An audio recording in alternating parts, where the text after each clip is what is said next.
pinapili nga ako ni mama kung magsangyup ba. Pero pinili ko pa rin ng mang-inasal, siyempre. Favorite ko po Mili nga sila ng cake sa Goldilocks. Akala ko, bahay ko po hihipan. Doon pala sa mang-inasal mismo. Sabi nga ni mama, wag daw maging mahiyain. Pero nakikita ko po, nung sumabay na po, nang bati ang lahat. Nahihiya po si mama at tita. Pero masaya po ako at sobrang dami po ng bisita.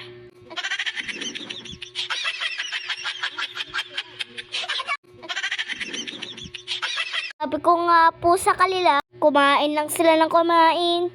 At marami pa sa kusina. Kung gusto pa nila, mag-take out lang sila.